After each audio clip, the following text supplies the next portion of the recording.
నమస్తే, welcome to special debate. నేను Balaram. Right, ఒక హత్య అంత క్రూరంగా ఉంటుంది అని ఇవాళ హైదరాబాద్లో జరిగిన ఒక ఇన్సిడెంట్ చెప్తున్న పరిస్థితి. గురుమూర్తి అనే వ్యక్తి తన వైఫ్ని ఎంత క్రూరంగా చంపాడు అని చెప్పి ఇప్పటివరకు వస్తున్న సమాచారం ప్రకారం చూసుకుంటే ఇంత క్రూరంగా కూడా హత్యలు చేస్తారా అనే ఒక ఆలోచన కనిపిస్తోంది. దానికి తోడు ఈ మొత్తం వ్యవహారంలో తాను తప్పించుకోవడం కోసము అతను అనుసరించిన వ్యూహాలు రేపు ఈ న్యాయ వ్యవస్థకు సవాలు విసిరే అవకాశం కనిపిస్తోంది. ఖచ్చితంగా ఇతన్ని ప్రూవ్ చేయాలని చెప్పనంటే మన న్యాయ వ్యవస్థలో ఉన్న అవకాశాల ప్రకారం ఖచ్చితంగా అక్కడ ఏదైతే బాధితులుగా ఉన్న వ్యక్తికి సంబంధించిన శవం లభించాల్సిన అవసరం ఉంటుంది. రకరకాల కారణాలు ఉండే అవకాశం ఉంది. నిజంగా అసలు అక్కడ ఆబ్జెక్టే లేకపోతే నిజంగా హత్య జరిగింది అని చెప్పి ప్రూవ్ చేయడం కూడా కొంత కష్టంగా మారే అవకాశం ఉంది. నిజంగా న్యాయ వ్యవస్థలో ఇటువంటి కేసులు బహుశా ఇటువంటి కేసులు లేకపోవచ్చేమో. మరి ఇటువంటి పరిస్థితుల్లో ఈ కేసును ఎట్లా ఛేదిస్తారు? నిజంగా ఇది సాధ్యమేనా? అసలు గురుమూర్తి చెప్తున్నట్టుగా ఆ మహిళ శవాన్ని, ఆయన వైఫ్ శవాన్ని ఆమె చంపి ఆ శవాన్ని పూర్తిగా మాంసం ముద్దలన్నీ ఉడికించి బయటపడేయడంతో పాటు బొక్కలను కూడా పూర్తిగా చేసి మార్చేసి పంపించేశాడా, లేకపోతే ఆమెను ఎక్కడైనా దాచేసి నాటకాలు ఆడుతున్నాడా? అసలు ఇదంతా కేసు, ఇంత విచిత్రమైన కేసును పోలీసులు ఎట్లా ఛేదిస్తారు? ఇది న్యాయ వ్యవస్థకు ఎటువంటి సవాళ్లను విసిరబోతోంది? ఇదే అంశం మీద మనం డిబేట్లోకి వెళ్దాం. ఈ డిబేట్ మీద మనతో జాయిన్ అవుతున్నారు బండారు రామ్మోహన్ రావు గారు, అడ్వకేట్, అదేవిధంగా రాజకీయ సామాజిక విశ్లేషకులు. మరి కాసేపట్లో సర్వేశ్వర రెడ్డి గారు జాయిన్ కాబోతూ ఉన్నారు, మాజీ పోలీస్ అధికారి. రైట్, ఒకసారి రామ్మోహన్ రావు గారితో డిస్కస్ చేద్దాం. రామ్మోహన్ రావు గారు, మీరు న్యాయవాదిగా కూడా ఉన్నారు, జర్నలిస్ట్గా పనిచేశారు. సమాజంలో ఇంత క్రూరంగా ఒక హత్య ఉంటుంది అని చెప్పనంటే మనం అసలు ఊహించి కూడా ఉండం. ఇటువంటి పరిణామాల నేపథ్యంలో అసలు అంటే ఇప్పటి వరకు ఇంకొక డౌట్ కూడా ఉంది. అతను నిజంగా చేశాడా, లేకపోతే ఇతను ఏమన్నా డ్రామాలు ఆడుతున్నాడా? అతని వ్యవహార శైలి చూస్తూ ఉంటే పోలీసుల దగ్గర నేను హత్య చేశానంటున్నాడు, తర్వాత ఇది ప్రూవ్ చేయడానికి నిజంగా మీ దగ్గర ఆధారం లేదు, ఇది ఆబ్జెక్ట్ దొరకలేదు కనుక, ఆ శవం దొరకలేదు కనుక మీరు ప్రూవ్ చేసే అవకాశం లేదు అని చెప్పి ఛాలెంజ్ చేస్తున్నట్టుగా సమాచారం వస్తూ ఉంది. అయితే ఇవన్నీ కూడా అఫీషియల్గా ఇప్పటివరకు పోలీసులు కూడా బయట చెప్పలేదు, కానీ ఇంటర్నల్గా జరుగుతున్న వ్యవహారాలు. ఇంత పెక్యులర్ కేసు, ఇంత డిఫరెంట్ కేసుని మనం ఎప్పుడు చూడలేదు. ఇది న్యాయ వ్యవస్థకు అవునన్నా కాదన్నా ఒక పెద్ద సవాల్గా మారే అవకాశం అయితే కనిపిస్తుంది. ఎట్లా చూస్తున్నారు ఇది? న్యాయ వ్యవస్థ కంటే మొట్టమొదటి పోలీసు యంత్రాంగానికి పెద్ద సవాలు వాళ్ళం కాదు. మీకు అట్లాగే సర్వేశ్వర గారు వచ్చినప్పుడు వారికి, అట్లాగే మన 16 ప్రేక్షకుల నమస్కారం. నేను న్యాయవాదిగా నిజంగా చెప్పాను, చాలా కేసులు చేశాను, కానీ ఇంత ఘోరమైన కేసు చూడలేదు, వినలేదు కూడా. మనం గతంలో తందూరి కేసు అనేది ఒకటి ఉండే, మనకు ఢిల్లీ తందూరి కేసు. తందూరి దానిలో కాగులు వేసేసారు, మనిషిని చంపేసి అది కాలిపోయింది. అప్పుడు కూడా మరి బొక్క దొరికిని శిక్ష పడ్డది వాళ్ళకి. అందుకని ఏమంటున్నానంటే ఇది న్యాయ వ్యవస్థకు కాకుండా పోలీసు వ్యవస్థ కంటే ప్రాసిక్యూషన్ మీద బర్డెన్ ఆఫ్ ప్రూఫ్ ప్రాసిక్యూషన్ మీద ఉంటుంది కనుక ప్రాసిక్యూషన్ నిరూపించాలి. ఇప్పుడు ఈయన ఇచ్చే స్టేట్మెంట్ నిజంగా మీకు చెప్పింది కదా, అంటే అసలు ఆ మాటలు మాట్లాడడానికి కూడా నాకు అంగీకరించలేదు మనసు. ఎందుకంటే పొద్దు నుంచి వార్తలు చూస్తుంటే ఆ మాటలు వినడానికి కూడా బాగా అనిపిస్తుంది. ఎందుకంటే ఒక మనిషిని చంపి ముక్కలకు కోటి దాన్ని కుక్కర్లో ఉడకబెట్టి దాన్ని మళ్ళీ చూర్ణం చేసి ఊరిపైన చీరలో నిలిపేశారంటే అంటే భర్తకు నిజంగా ఏమాత్రం కనికరం లేదా? తన పిల్లల పట్ల ప్రేమ, తన పిల్లలు తల్లిని చంపుతున్నావా? సరే అక్రమ సంబంధం ఉంది అనుకోండి, ఉంటే విడిచిపెట్టేది ఉంటే నష్టం ఉంది. అందుకనే వెనకటి పాట గుర్తొస్తుంది వాళ్ళ. ఇప్పుడు మురళీకృష్ణ అనే సినిమా వచ్చింది. ఆనాడు ప్రేమలు త్యాగంతో కూడుకునేది. ఏ ప్రేమ అయినా త్యాగంతో కూడుకునేది. ఇవాళ యాసిడ్ ప్రేమలైంది. ప్రేమించకపోతే యాసిడ్ పోసే సంస్కృతి వచ్చింది కదా. అలా అందులో పాట ఉంటది మనకు, ఈ సుఖమే నేను కోరుతున్నా అందుకే నేను వీడిపోతున్నా అని చెప్పి పాటలో ప్రేమించుటే నిజమైతే మన్నించుటే రుజువు కదా అంటాడు. నిజంగా ప్రేమించిన ఒక ఇద్దరు పిల్లలు ఉన్నారు, తల్లి ఆ భార్యతో సంసారం చేసిండు. ఆ క్రిమినాలిటీ అంతా నా ఉద్దేశం సైన్యంలో పనిచేసాడు. 2 ఏళ్ల క్రితం రిటైర్ అయిన 37 ఏళ్ల వయసులో, పెద్ద వయసు కూడా కాదు, 39 ఏళ్ల వయసు, ఇప్పుడు సెక్యూరిటీ గార్డుగా పనిచేస్తున్నాడు. నిజంగా అనుమానం ఉందనుకోండి, ఆమె విడాకులు తీసుకోవచ్చు కదా, నష్టం ఉన్నది, చంపాల్సిన అవసరం ఏముంది? కనుక ఇక్కడ క్రిమినాలిటీ మొత్తం చూపించాడు. కానీ ఎంత దొరంగా, ఎంత క్రిమినల్ అయినా కూడా కొన్ని చోట్ల పట్టుబడతారని మంచి ఉదాహరణ. ఇవాళ పోలీసులు చూడండి, మొదటి 3 రోజులేమో ఆయన ఇవన్నీ పనులు చేసిండు, ఉడకబెట్టడము, చూర్ణం చేయడము, అందులో కలపడం. ఆ తర్వాత ధైర్యంగా ఏం చేసిండు, లాభం లేదు, ఏం లేదు, ఆ చేపలు తినేస్తాయి. మీరుపేట చెరువులో పోసిన తర్వాత ఏదో మామూలుగా కళేబరం పరేస్తేనే మొత్తం పీక్క తింటాయి కదా చేపలు అవన్నీ కూడా. కనుక ఏం ఉండదు అనుకోని రుజువు చేసుకున్నాకనే తన అత్తగారితో కలిసి అత్తగారితో ఫిర్యాదు చేశాడు. ఫిర్యాదు చేసిన తర్వాత పోలీసులు అతి తెలివిగా, చాలా తెలివిగా ప్రవర్తించింది ఇక్కడ ఎంక్వైరీలో. ఆమె బయటకు వెళ్ళిపోయిందని ఫిర్యాదు చేసిండు. ఎక్కడ వెళ్ళిపోయింది చెప్పకుండా వెళ్ళిపోయింది, నాకు గెలవకుండా. పిల్లల్ని అత్తగారింటికి పంపించిండు. ఎస్, ఇద్దరు పిల్లల సాక్ష్యం ఉండకుండా బయటకు పంపించేసిండు. చివరికి పోలీసులు ఎక్కడ పట్టుకుని వీళ్ళను అసలు బయటకు పోయిన సీసీ ఫుటేజ్ ఏమైనా ఉందా చూసిండు. మొత్తం వీధులు ఎక్కడ కనపడతలే ఆ రోజు. ఆ తర్వాత కానీ లేకపోతే ఇంట్లో నక్కుండి తర్వాత తెల్లారిపోయిందా అని కానీ ఆ 3 రోజులు ఆయన చెప్పిన 3 రోజులు కూడా ఎక్కడ కూడా బయటకు పోయినట్టు కనపడలేదు. కనుక దాని నుంచి పట్టుకున్నా. అసలు ఎంత దొంగ అయినా ఏం చేస్తారంటే ఇక్కడ వదిలి ఆధారం విడిచిపెడతారు. అందుకని నేను ఏమంటున్నాను, శిక్ష పడుతుంది నాకు అంటున్నాను. ఇప్పుడు సవాల్ చేస్తున్నా అంటున్నాను కదా, కొన్ని క్లూస్ పట్టుకుంటే పడుతుంది. ఉదాహరణకు కుక్కర్ గిన్నె ఉందనుకోండి, కుక్కర్ గిన్నె ఉడకబెట్టింది కదా, అందులో అయితే ఆ గిన్నెలో ఖచ్చితంగా DNA దొరుకుతుంది. నెంబర్ 1 ఒకటి. రెండోది ఆయన మొత్తం అంతా ఆరబెట్టిండు కదా ఇల్లంతా కూడా. నేను యాజ్ అడ్వకేట్ పోలీసు సహకరించి మాట చెప్తున్నాను. ఆరబెట్టిండు కదా గిన్నె, ఆరబెట్టినప్పుడు కూడా దాని మీద కూడా మనకు కొంత అవశేషాలు దొరుకుతాయి, DNA దొరుకుతుంది. చూసిండు కదా మొన్న మనకు కలకత్తా డాక్టర్ హత్య కేసులో చిన్న వెంట్రుకలు కూడా దొరికినా పట్టుపట్టాడు. అట్లాగే దానికి వీర్యంలో మనకు ఒక మహిళ DNA కూడా కలిసింది అక్కడ అనేది కూడా ఒకటి వస్తున్నది. మహిళ DNA కూడా. అంటే ఇవన్నీ ఎట్లా పట్టుకుంటున్నారు? ఇప్పుడు అత్యాధునిక సాంకేతిక పరిజ్ఞానం వచ్చింది. గతంలో లాగలేదు, ఎటు లోకల్ లేదు, పిచ్చి లోకల్ లేదు. ఇవాళ చాలా అడ్వాన్స్ టెక్నాలజీ ఉంది కనుక దాన్ని పట్టుకోగలుగుతారంటారు. ఎందుకంటే వాళ్ళు ఫోరెన్సిక్ నిపుణులు బ్రహ్మాండంగా ఉన్నారు. గతంలో లాగా ఆలస్యం అవుతలేదు. వాళ్ళు ఫోరెన్సిక్ ల్యాబ్ పంపితే ఈ మొత్తం తెలుస్తుంది కదా. ఇల్లు ఎంత శుభ్రం చేసినా ఎక్కడనో నిందితుడు రక్తం మరకతోనే ఉంటాడు. రక్తం పట్ల కాల్ చేసినా సరే ఎక్కడనో ఇంట్లో దాని వాసన దొరుకుతుంది. నా ఉద్దేశం ఏంటంటే కరెక్ట్ పోలీసులు ఎంక్వైరీ చేస్తే నిందితుడు వాడే ఒప్పుకుంటున్నాడు. కాకపోతే ఏంటంటే 161 స్టేట్మెంట్ సరిపోదు. ఎందుకంటే తాను ఒప్పుకున్న స్టేట్మెంట్ పోలీసుల ముందు ఒప్పుకుంటాడు. కొడితే ఒప్పుకున్నాడు, రేపు పొద్దున కోర్టులో మారుస్తాడు. మాలాంటి అడ్వకేట్లే ఆయనకు సహాయం చేసే అవకాశం ఉంటుంది. కనుక అట్లా కాకుండా చూడాలంటే ఈ కేసును కొంచెం సీనియర్ పోలీస్ ఆఫీసర్లకు అప్పచెప్పాలి. ముఖ్యంగా దీనిలో డిటెక్టివ్స్ కూడా ఉండాలి. ఆయన మొత్తం కదలికను గుర్తించాలి. ఆయన మీరుపేట చెరువు దగ్గర పోయింది కదా, అవన్నీ వస్తాయి కదా, పోసినట్టు కూడా చెరువు దగ్గర ఖచ్చితంగా సీసీ కెమెరాలు ఉండుంటాయి. అంటే ఏదో సంచో పట్టుకొని పోయి ఉంటాడు కదా. ఇప్పుడు రెండో దేశ ఎంక్వైరీ చేయాలి బలరాం గారు. మొదటి దేశ ఎంక్వైరీ ఏంటి, ఆ అమ్మాయి బయటకు పోలేదని తెలిసింది, వీడు చంపిండు అంటున్నాడు, ఒప్పుకుంటున్నాడు కదా. వీడు బయటకు ఎట్ట పోయిండు? బండి మీద పోయిండా, కార్లో పోయిండా, లేకుంటే మూట మోసుకొని పోయిండా, నడుచుకుంటూ పోయిండా? ఇవి ఎక్కడికి దొరుకుతాయి కదా. ఈ రెండో దేశ ఎంక్వైరీ జరిగితే తప్పక గురుమూర్తి అంటాడు, పట్టుబడతాడు. ఆయన చెప్పిన దానికి సాక్ష్యాలు లభిస్తాయి, గట్టి సాక్ష్యాలు పెట్టవచ్చు. సూసైడ్ చేసి కట్టినంత మాత్రాన, డెడ్ బాడీ దొరికినంత మాత్రాన శిక్ష పడకుండా అయితే ఉండదు.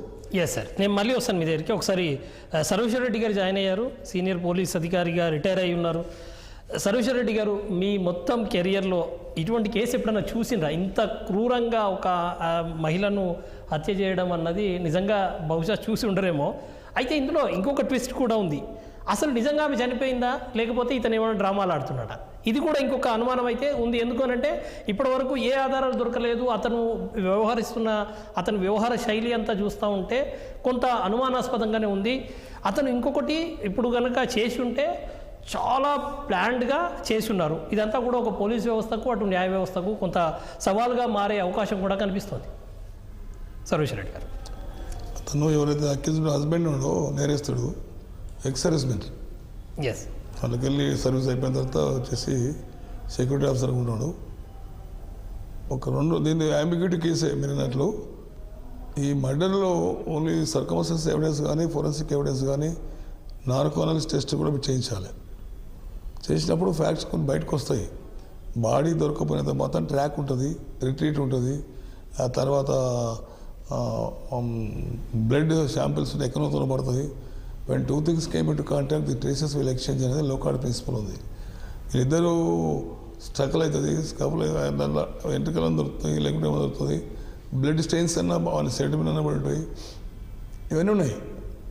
ఇప్పుడు చెప్పిన వాడు కన్ఫెషన్ చెప్తుంది తప్ప ఈ పౌడర్ పడేసిండు, లేకుంటే బకెట్లు తీసుకుపోయాడు. బకెట్ ఇంట్లోకెళ్ళి బయటకి ఎట్లా పోయాడు? కెమెరాస్ ఉంటాయి కదా, సార్ చెప్పారు, మా బ్రదర్ చెప్పినట్లు కెమెరాస్ ఉంటాయి.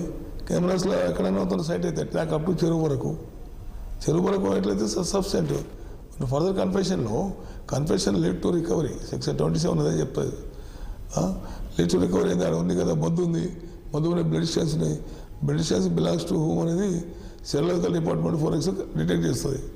దాన్ని బట్టి ఈ మీద బ్లడ్ స్టెయిన్స్ అనేది అనుకో చంపిన కనుక నిర్ధారణ అవుతాయి. ఒకసారి సమ్టైమ్స్ బాడీ అనేది must, detection must, identification must. Court కూడా అలా అబ్జర్వేషన్ చేస్తాయి. ఇప్పుడు కలకత్తా కేసులో కూడా బెస్ట్ ఇన్స్లోనే డిటెక్ట్ అయింది కేసు. అది సంజయ్ కుమార్ రిమాండ్ జైలుకోయింది, పనిష్మెంట్ కూడా అయింది. అట్లా ఈ కొన్ని మ్యాక్సిమం ఎవిడెన్స్ ఉంది. ఇట్లా ఉడకబెట్టిన స్టీమ్ కుక్కర్స్ ఉన్నాయి, నరికిన మొద్దు ఉంది, మొద్దు మీద బ్లడ్ స్టెయిన్స్ కనపడుతున్నాయి, ఇవన్నీ ఉన్నాయి అని అట్లాంటప్పుడు డాక్టర్స్ ట్రాక్ ఇస్తుంది. బ్లడ్ స్టెయిన్స్ ఉంటే డెఫినెట్గా డాక్టర్స్ ట్రాక్ ఇస్తుంది. వీడు కన్ఫ్యూజ్ చేస్తానని చెప్తున్నాం. మరి ఇప్పుడు ఏమైనా సైకోనా, అదర్ పాటలో డ్రామాలు ఆడుతున్నాడా? ఇంకొక పెట్టుకో ఇటీవల మర్డర్ అయింది, భార్య తీసుకెళ్ళి మంచిగా మర్డర్ చేసి గోల్డ్ అంతా అమ్ముకున్నాడు. హీనియస్ క్రైమ్ చేస్తున్నారు. అందు గురించి ఇది అత్యంత నీచమైనటువంటి చర్య. దీనికి ప్రతి స్టేట్మెంట్ కూడా 164 చేయించాలి. ట్రయల్లో నెల 1 మంత్లో మనం ఛార్జ్ షీట్ వేయాలి. తర్వాత జ్యుడిషియల్ కస్టడీ ఉన్నప్పుడే ట్రయల్ కమిట్ చేసి ఎవిడెన్స్ ప్రొడ్యూస్ చేస్తే కన్విక్షన్ అయితే లైఫ్ పడతారు, ఇప్పుడు యావజీవ కాన్సెప్ట్ పడడానికి ఉంటుంది, లేకుంటే హ్యాంగింగ్ కూడా ఇవ్వచ్చు. Depends upon the investigation. Sir correct చెప్పారు. ఇన్ఎక్స్పీరియన్స్డ్ పోలీస్ ఆఫీసర్ కాకుండా ఎక్స్పీరియన్స్ సీనియర్స్ ఉండి ఫ్రమ్ ఆల్ యాంగిల్స్, ఎక్కడ ఫోరెన్సిక్ యాంగిల్ చూడాలి, ఇప్పుడు రకరకాల యాంగిల్స్కి వెళ్ళి చూడాలి. ఇన్వెస్టిగేషన్ వీల్ మెథడ్ ఉంటుంది. ఆ వీల్ మెథడ్ ప్రకారం అన్ని యాంగిల్స్ క్లోజ్ చేసుకొని వచ్చి రౌండ్కి వచ్చే వరకు కన్క్లూజన్ తీసుకొని ఇవ్వాల్సి వస్తుంది. అందుకొరకు రికవరీ పాయింట్ ఆఫ్ వ్యూని ఆలోచిస్తే కన్ఫెషన్ ఉన్నప్పుడు రికవరీ, ఈ మొద్దు రికవరీ అవుతుంది, స్టీమ్ అది రికవరీ అవుతుంది, ఆ చీరలు రికవరీ అవుతాయి. ఇవన్నీ సబ్స్టెంట్ ఫర్ ప్రూవ్ ద అఫెన్స్. ఇంకా ఆల్టర్ చేయాలంటే నాకు ఇదే విచిత్రం అనిపిస్తుంది. సెక్షన్ ఆల్టర్ చేయాలండి, ఎవిడెన్స్ కనిపిస్తుంది కదా మనకు, మర్డర్ చేసినట్లు అనిపిస్తుంది, మరి కన్ఫ్యూజన్ చెప్తుంది. ఈ 3 సరిపోతాయి. సరే దొరకలేని తర్వాత వాట్ ఎవర్ ఫాల్ ప్లే అని ఉంటే కేసు క్లోజ్ చేసుకోవచ్చు. గ్రావిటీ ఆఫ్ ది అఫెన్స్ తగ్గుతుంది కదా. మిస్సింగ్ కేసు అనేది నార్మల్, కామన్. అది మిస్సింగ్ అయితే ఇంకా మరి దాని గురించి అట్లా పెట్టుకుని ఇన్వెస్టిగేట్ చేయడం, అది దొరికితేనే కేసుకి ఆల్టర్ చేస్తాం, దొరకదు ఆల్టర్ నిజం మర్డర్ అవుతుంది. బాడీ తీసుకుపోయి కృష్ణానదిలో పడేస్తారు, దొరకదు, పోయి నాగార్ సర్కిల్ సీజన్ వెళ్ళిపోతుంది. అంటే మర్డర్ కాదు అది, it's not correct as per my opinion. Murder చేసేంత మాత్రం ఒరిగే లేదు.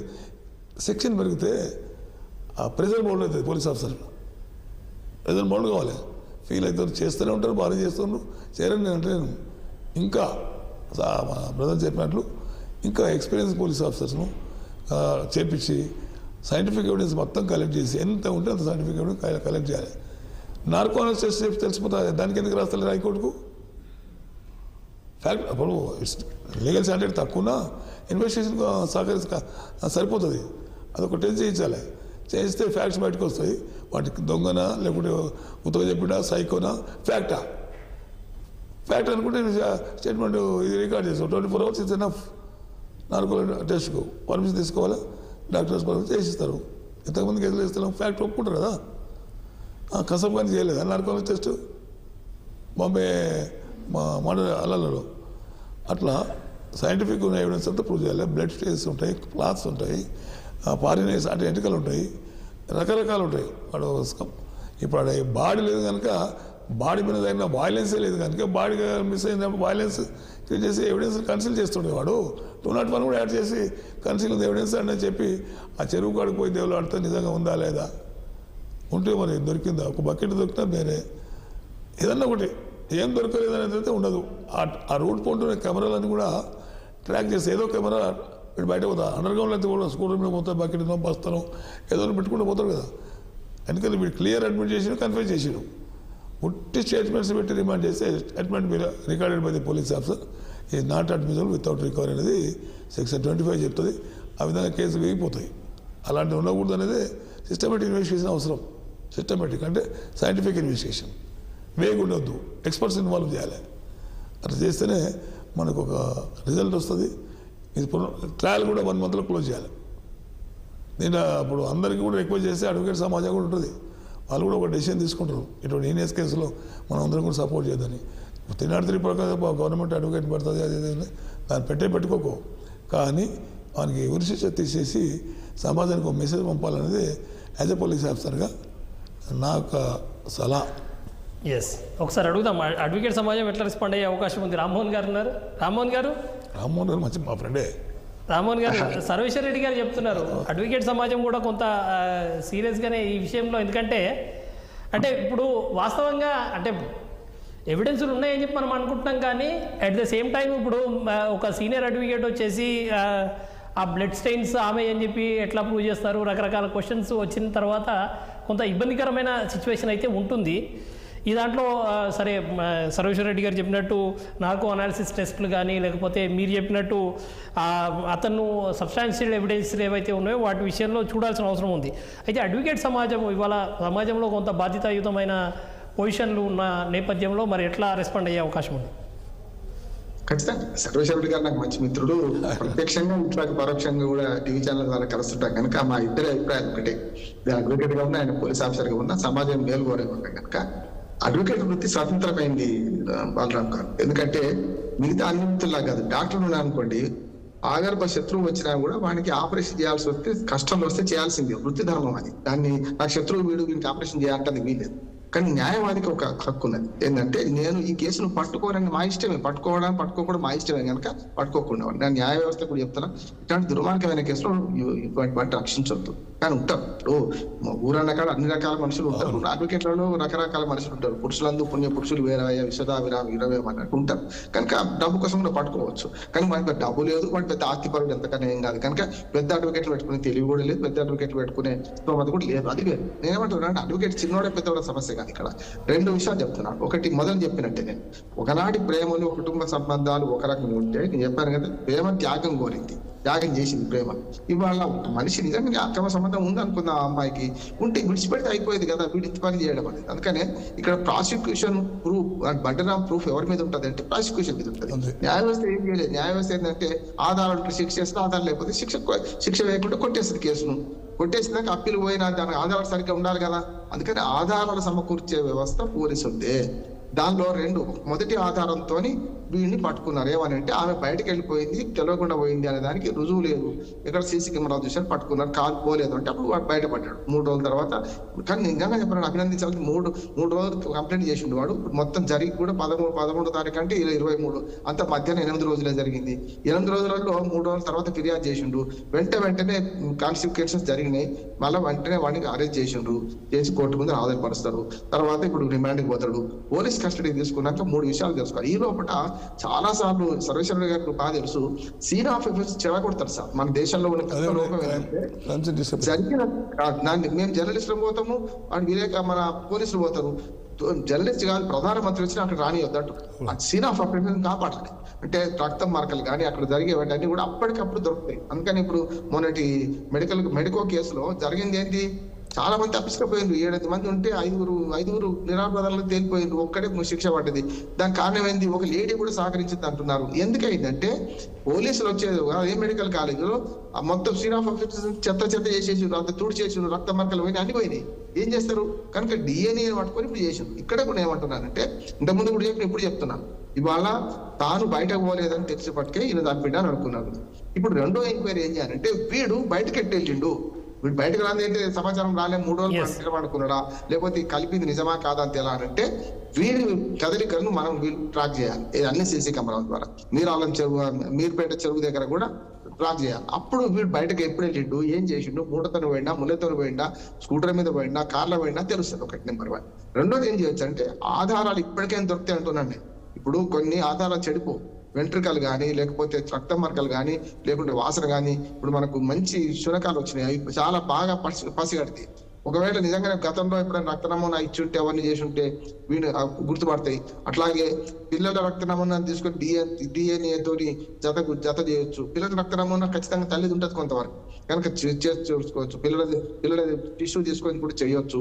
ఇవన్నీ చాలా సున్నితమైన విషయాలు. అంటే ఇవి కేవలం న్యాయ పరిజ్ఞానం ఉన్న పోలీసులకు మాత్రమే తెలిసేవి. కనుక న్యాయ పరిజ్ఞానం ఉండి ఇటువంటి కేసులను డీల్ చేసిన పోలీసు అధికారులను విచారణ అధికారులను ఇచ్చారు. ఎక్కడ పోలీసులు ఎప్పుడు కూడా సర్వేశ్వరుడు గారు నవ్వుతుంటారు ఎప్పటికైనా, మేము న్యాయవాదులము కేసులు గెలుస్తున్నామంటే మా గొప్ప కాదు, సగం పోలీసు వాళ్ళు చంపేస్తారు కేసు, ఏ సెక్షన్ పెట్టారో తెలియకుండా. సగం మా పీపీ గారు చంపేస్తారు. ఆ తర్వాత మిగతా పావు మంచిగుంటే మాకు మేము గెలుస్తాం, మిగతా 199 కేసులు ఎందుకు అక్విటల్ అవుతున్నాయి అంటే అందుకు అతిగా చెప్తున్నాం. ఆ తెలివితో కాదు, వాళ్ళ కేసు పెట్టే పరిశోధన లోపాల వల్ల జరుగుతున్నాయి అంటున్నాను. అందుకని ఇప్పుడు ఇవాళ ఇక్కడ ఇటువంటి కేసులు ఏం చేయాలంటే, నిజంగా ఒక ఛాలెంజ్ తీసుకోవాలి తెలంగాణ పోలీస్, తెలంగాణ గవర్నమెంట్. ఎందుకు ఇటువంటి జరగకుండా ముందున్నారంటే ఇటువంటి వాళ్ళకి తగిన శిక్ష వాళ్ళని కోరుకుంటారు. ఇప్పుడు ఉదాహరణకు న్యాయ వ్యవస్థ మీద నమ్మకం ప్రజలకు ఎందుకు పోతుంది బలరాం గారు? మాట్లాడితే ఆసిడ్ దాడులు జరగగానే ఎన్కౌంటర్ చేయమని ఎందుకంటున్నారు? సత్యనారాయణ గారు వరంగల్ చేసిన, హైదరాబాద్ చేసిన ఎందుకు ఆగలేదు? ఎందుకు ఆగుతలేవు అంటే ప్రేమకు త్యాగానికి, ప్రేమకు మోహానికి తేడా తెలుస్తుంది. మోహం ప్రేమకు తేడా తెలుస్తుంది. భార్య భర్తల సంబంధమే కావచ్చు, కానీ అటువంటి దుర్మార్గమైన భర్తను 10 ఏళ్ళు కాపురం చేసింది కదా ఆమె. కానీ అనుమానం వచ్చింది, ఆటోమేటిక్ గా ఏదైనా చేసుకుంటే అయిపోయేది, విడాకు తీసుకుంటే అయిపోయేది. కానీ ప్రాణం తీసి ఉండాలి. దాని మీద ఏమంటున్నానంటే ఖచ్చితంగా శిక్ష పడాలి ఈ గురుమూర్తికి. ఇంకోటి, వాడి మిలిటరీలో పనిచేయడం వల్ల ఏమైందంటే వానికి ఇటువంటి కొన్ని విషయాలు తెలుసు. అంటే మిలిటరీలో ఇటువంటి జరుగుతాయని కాదు, కానీ కొంచెం షాడిగా కూడా ఉంటుంది. మిలిటరీ పని చేసిన వాళ్ళకి ఏమైందంటే చాలా రోజులు ఊరు నుంచి బయట పోయిస్తాం అందరిని అన్నారు. ఎందుకంటే ఇది చాలా సున్నితమైన సమస్య కనుక మిలిటరీ వాళ్ళందరికీ ఆపాదించాల్సిన అవసరం లేదు. కానీ మిలిటరీ వాళ్ళు భార్యకు దూరంగా, పిల్లలకు దూరంగా ఉంటారు. దానివల్ల వాళ్ళకు అక్కడ ఒంటరిగా ఉండి హోమోసెక్సువల్ గా మారుతారు. లేకపోతే అక్కడ పోయి రకరకాలుగా వాళ్ళు దుర్మార్గ అలవాట్లు నేర్చుకుంటారు, తాగుడు, రకరకాలు. దాని ద్వారా వచ్చిన తర్వాత వాడికి అనుమానం వచ్చిందని నేను అనుకుంటున్నాను. నా పిల్లలు నాకు పుట్టలేదా, ఇట్లాంటివన్నీ వస్తాయి. నేను చాలా కేసులు డీల్ చేశాను. నేను చెప్తున్నాను, ఈ పిల్లలు మాకు పుట్టలేదా అని. దుర్మార్గుడు కాకపోతే నిజంగానే DNA పరీక్ష చేసుకుని తేలిపోయేది కదా. పుట్టకపోతే విడాకు తీసుకుని మంచి అవకాశం ఉంటుండే కదా. అందుకని నేనేమంటున్నానంటే దుర్మార్గంగా, ఒక కుట్రపూరితంగా తన భార్యను తాను చేతులు చంపిండని వాడే ఒప్పుకుంటుండే కనుక కన్ఫెషన్ స్టేట్మెంట్ ఎప్పుడు కోర్టులో చెల్లదు కనుక ఇక్కడ వాళ్ళ పోలీసు వాళ్ళు 3 విషయాలు పరిగణించాలి. ఇప్పటికైనా కుక్కర్ మళ్ళా దాన్ని పరీక్షించాలి. అక్కడ కుక్కర్ నుంచి కొన్ని అవశేషాలు దొరుకుతాయి. అట్లానే ఉడకబెట్టి ఎండబెట్టిండు కనుక ఎండబెట్టిన ప్రాంతాన్ని స్వాధీనం చేసుకొని దాన్ని కూడా చేయాలి. వాడిని మళ్ళీ ఆ ఇంట్లో పోనీయొద్దు, ఇంకా తుడి చేసే ప్రయత్నం చేస్తారు కనుక ఎట్లా జైల్లో ఉంటాడు కనుక బెయిల్ వచ్చే లోపట్నే మళ్ళీ కస్టడీకి తీసుకొని తనను ప్రశ్నించి, ఎంత ప్రశ్నించినా ఆధారం లేదు కనుక నేను కరెక్ట్ చేసినట్టు కానీ దొరకదు కనుక ఈ ఆధారాలు మిగతా సేకరించాలి. ఎప్పుడు కూడా ఐ విట్నెస్ ఉంటాడు. ఇటువంటి దానికి ఐ విట్నెస్ ఎవరు ఉంటారు? చంపింది వాడేనే, చచ్చిపోయినా మళ్ళీ ఏం చెప్పదు కదా, ఐ విట్నెస్ ఉండడు. కానీ ఏం చేయాలంటే సర్కమ్స్టాన్షియల్ విట్నెసెస్ ద్వారా పరిసరాలు ఇవన్నీ చెప్తాయి కనుక దాని ద్వారా శిక్ష పట్టేట్టు చేయాలి. నా ఉద్దేశం మట్టలుగా మన ఉరిశిక్ష పడకపోవచ్చు, మనకు యావజ్జీవ కారాగార శిక్ష గ్యారెంటీ పడుతుంది. Yes sir. ఒకసారి సర్వేశ్వర రెడ్డి గారు, ఇక్కడ చాలా క్లియర్గా అతను చెప్తున్న ఇప్పటిదాకా వస్తున్న సమాచారం ప్రకారం చూసుకుంటే ఈ హత్య చేయడానికి ముందే అతను ఒక ట్రయల్ వేశాడు. ఒక కుక్కను చంపి దాని మాంసాన్ని తీసి ఉడకబెట్టి దాని బొక్కలను అంటే మండించి దాన్ని బూడిద చేసి దాన్ని తీసుకుపోయి కలిపి ఇదంతా ఒక ప్రాక్టీస్ చేసుకుని ఉన్నాడు. ప్రాక్టీస్ చేయడము అని చెప్పనంటే ప్యూర్గా ఇతను ఈ కేసు నుంచి తప్పించుకోవాలి, ఈ కేసులో నాకు మళ్ళీ ఈ కేసును అంటే ప్రూవ్ కాకుండా ఉండాలి అని చెప్పనే వ్యూహం అయితే అతని వ్యవహార శైలిలో ఉన్నట్టుగానే కనిపిస్తూ ఉంది. నిజంగా ఇదే జరిగి ఉంటే ఇదంతా అసలు అవైలబుల్ ఎక్కడుంది? ఇవాళ అతను యూట్యూబ్లో సెర్చ్ చేశాడని చెప్పని అంటున్నారు. ఈ రకమైన పరిణామాలు చూసుకుంటే ఎట్లా చూస్తారు మీరు? ఇప్పుడు యూట్యూబ్లో అతను వెతుక్కొని అంటే మాంసం ముద్దలను ఉడకబెట్టాలి, తర్వాత దాన్ని అంతా అంటే బొక్కలను చూర చేసి దాన్ని బూడిదగా మార్చేసి చర్లేయాలి, ఇదంతా ఏంటి అసలు? నిజంగా అందుబాటులో ఉండుంటుందా? ఉండుంటే దాన్ని మళ్ళీ దానికి రెమెడీ అంటే ఇప్పుడు వాడు కావాలని ప్లాన్ చేసే ఉద్దేశపూర్వకంగానే క్రిమినల్ చర్య చేశాడు. అది ఎక్కడో నాకు వచ్చే ఆలోచన ఏంటంటే బ్రదర్ అన్నట్లు బ్యాడ్ కనిపించి బ్యాడ్ క్యారెక్టర్ కనిపించినప్పుడు వదిలిపెట్టేసి చంపేధికారం హక్కు ఎవరు ఇచ్చడానికి? ఒక మహిళను. ఇంకొకటి ఆ ఇల్లును అబ్జర్వ్ చేస్తే పక్క ఇంట్లో వాళ్ళంతా కాల్ చేసిపోయారు. అంటే వైలెన్స్ అయింది అక్కడ, ఏడుగుడు అరుపులు ఏదో అయింది, ఇదేమో జరిగిందని చెప్పేసి పక్క ఇంట్లో 2-3 ఉంటాయి క్వార్టర్స్, వాళ్ళందరూ నైట్ కాల్ చేసి వెళ్ళిపోయినారు. ఎక్కడ వెళ్ళిపోయినారు అనేది ఎవిడెన్స్ సర్కమస్టెన్షియల్ తీసుకోవచ్చు. అది ఇది ఓన్లీ సర్కమస్టెన్షియల్ బేస్డ్ ఎవిడెన్సే ఉంటుంది దీనికి, సైంటిఫిక్ ఎవిడెన్స్, సర్కమస్టెన్షియల్ ఎవిడెన్స్. దీంట్లో కూడా కన్విక్షన్ చైన్ లింక్ తెవ్వకుండా ఎవిడెన్స్ ఉండాలి.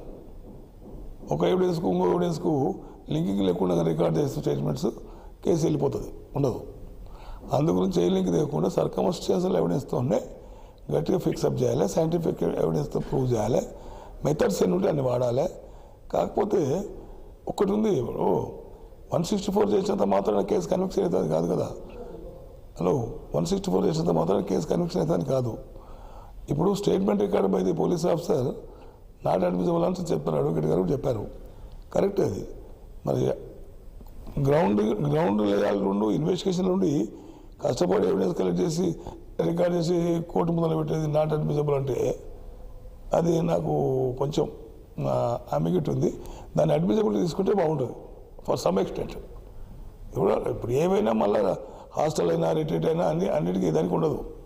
అల్టిమేట్గా జడ్జి యొక్క కోర్టు యొక్క ఉద్దేశం ప్రకారం కన్విక్షన్స్ అవుతుంటాయి ఎవిడెన్స్ బేస్. ఏ ఎవిడెన్స్ లేకుండా ఐఓ ఎవిడెన్స్ తీసుకొని కన్విక్షన్స్ చేయాలనే సుప్రీంకోర్టు జడ్జిమెంట్ కూడా ఉన్నాయి.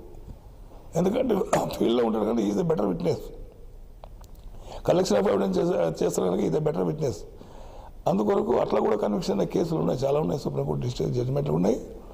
ఏదేమైనా ఈ కేసు ఛాలెంజ్ తీసుకోవడం కాదు, ఛాలెంజింగ్గా కన్విక్షన్ ఇప్పించాలి. పోలీసు ఛాలెంజ్ ఛాలెంజ్ తీసుకుంటాం కానీ కన్విక్షన్ రావాలి. కన్విక్షన్ రావాలంటే ఇమ్మీడియట్ విత్ ఇన్ 1 monthలో ఛార్జ్షీట్ ఫైల్ చేసి ఆ పిఆర్సీ నెంబర్ తీసుకొని సమన్ తీసుకొని కోర్టుకు వెళ్ళి ట్రయల్ చేయాలి. అప్ చేసి డే బై డే ట్రయల్ పెట్టేస్తే 1 monthలో నెక్స్ట్ మంత్లో అయిపోతుంది, జడ్జిమెంట్ వస్తుంది. రిజిస్టర్ కేసులో పెట్టుకొని అట్లా అలాంటివి చేయాలి. మరి కుక్కని ట్రయల్ చేసినా ఎలకని ట్రయల్ చేసినా మన ఉద్దేశం పెట్టినప్పుడు ఏదో చూసుకుంటాడు. దాని కాదు చంపడం అనేది heinous crime, highest heinous crime మీద ఐపీసీ సెక్షన్స్లో కానీ ఇప్పుడు బిఎన్ఎస్ సెక్షన్లో కానీ వాడు పెద్ద క్రైమే చేసిండు. ఉరి శిక్ష పడడానికి కూడా ఛాన్స్ ఉంది, లేదని కాదు.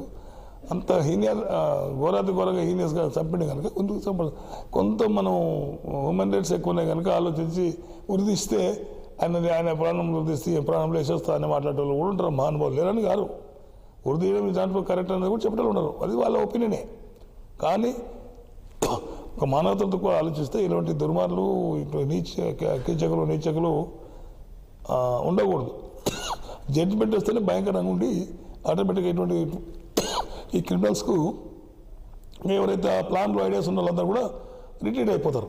అలాంటి డైరెక్ట్ మెసేజ్ ఉండే ఆ జడ్జిమెంట్స్ కూడా మేము కోరుకుంటున్నాం. రైట్ సార్, మనం డిబేట్ క్లోజ్ చేద్దాం. రామ్మోహన్ గారు ఫైనల్గా చెప్పాలనుకుంటే ఏం చెప్తారు? మనం క్లోజ్ చేయాలి.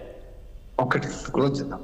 ఇక్కడ ఏంటంటే ఈ సర్కమ్స్టాన్సెస్ ఎవిడెన్సెస్ లో 3 ఉన్నారు. ఒకటేమో పిల్లలు నాకు ఆ పిల్లర్ను గతంలో తన తల్లితోని తండ్రి ఎట్లా ప్రవర్తించేవాడు, ఏమిటి కొట్టిండా, చంపిండా, ఇవరకు కొట్టిండా, లేకుంటే ఎట్లా ప్రవర్తించేవాడు దాన్ని బట్టి తెలుస్తుంది.